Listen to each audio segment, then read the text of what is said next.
Après cette conversation avec le père, il est évident que Jacob ne veut pas laisser partir Benjamin. Mais il y a un problème. Le moment est venu où la nourriture est finie, il n'y a plus de blé et la famine continuait de régner sur le pays. Il faut donc aller en Égypte.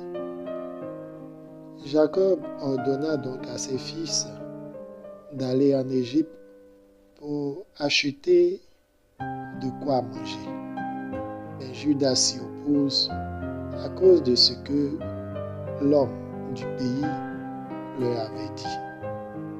Après une conversation avec leur père, voici que Jacob accepta de laisser partir Benjamin avec eux, tout en leur disant de prendre non seulement de l'argent pour acheter les vivres, mais l'ancienne somme qui leur avait été restituée. Aussi, qu'ils prennent des présents du pays. Jacob, en faisant cela, se dit sûrement, avec tous ces dons, avec cette reconnaissance et cette honnêteté, l'homme du pays ne va pas garder mon fils Benjamin. Les voici donc sur le chemin du départ, laissant leur père seul, comme s'il n'avait jamais eu d'enfant. Comme son premier jour chez leur oncle Laban. Alors, lorsque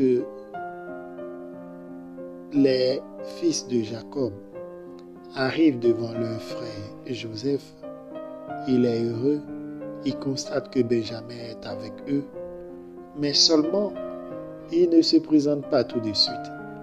Il demande à ce qu'on les accueille dans sa maison, qu'on fasse sortir leur frère qui était détenu en prison et qu'on leur donne à manger.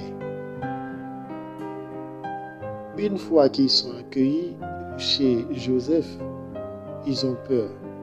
Ils se posent plusieurs questions, au point où ils sont obligés d'aller voir le majordome de Joseph pour expliquer le fait que l'argent avait été dans leur sac et qu'ils n'avaient pas volé. Mais celui-ci les amène à comprendre que c'était fait de façon consciente et qu'ils n'avaient pas à s'inquiéter. À midi, voici Joseph devant eux. Ensemble, ils partagent le repas. Joseph entretient une conversation avec eux. Il est ému, il se retire pour pleurer, mais il se domine. Il ne veut pas tout de suite se dévoiler. Le père n'est pas encore là. Ce sont les retrouvailles et tout le monde est dans la joie. Benjamin mange copieusement, ne sachant même pas que celui qui est en face de lui, c'est son frère aîné. Joseph a bon cœur. Voici que le Seigneur dépose devant Joseph, à part Benjamin, tous ceux qui lui ont fait du mal.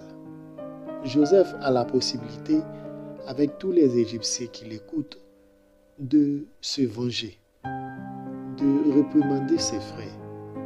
Mais plutôt, il cherche la réconciliation, le rassemblement. Et au-dessus de tout, il cherche à sauver sa famille.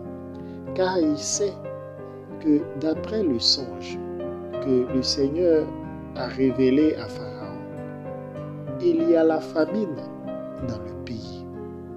Et lui, il est bien positionné grâce au Seigneur pour pouvoir sauver qui il veut. Joseph utilise cette position pour ramener sa famille dans le lieu où abonde la nourriture, pour ne même plus que sa famille ait à travailler ni à acheter la nourriture. Parce que s'ils sont auprès de Joseph, il est évident qu'ils seront heureux. Et tout cela aussi, c'est l'accomplissement de la parole que le Seigneur avait dite à Jacob, d'abord à Abraham. Ta descendance sera dans un pays où elle sera assujettie. Elle sera prise comme esclave dans ce pays, mais elle ne possédera pas ce pays. Donc, c'est une forme de réalisation. C'est un accomplissement de la parole du Seigneur. Les fils de Jacob et Jacob lui-même sont en train d'aller à Joseph en Égypte. C'est une immigration en Égypte, telle que le Seigneur l'avait annoncé. Nous également, le Seigneur nous permet d'aller en territoire étranger. Oui, le Seigneur peut t'avoir promis de te donner cette terre où tu es. Mais avant, le Seigneur peut t'amener à l'étranger, en exil quelque part. Ne pense pas que le Seigneur a oublié son plan. Non, il n'a pas oublié son plan. Mais il fait toutes choses en son temps. À nous d'être obéissants, de marcher selon la volonté du Seigneur. Comme les fonctionnaires qu'on affecte quelque part à l'est, à l'ouest, au centre, au nord, et qui se rendent compte qu'il y a un village particulier où, depuis qu'ils s'y sont installés, tout va bien. Mais voici que le moment de l'affectation est venu. Ils sont dans le regret et ils n'ont pas envie de partir. Si le Seigneur a décidé de te bénir dans ce village, le Seigneur également peut te permettre de partir dans un autre village pour vivre certaines épreuves et te ramener dans le village de ta bénédiction. Pour que tu comprennes que c'est la main du Seigneur qui te conduise, c'est la main du Seigneur qui te dirige. Alors cessons de récriminer contre le Seigneur, cessons de nous rebeller contre le Seigneur et suivons ses voies, car lui seul nous bénit au nom de Jésus.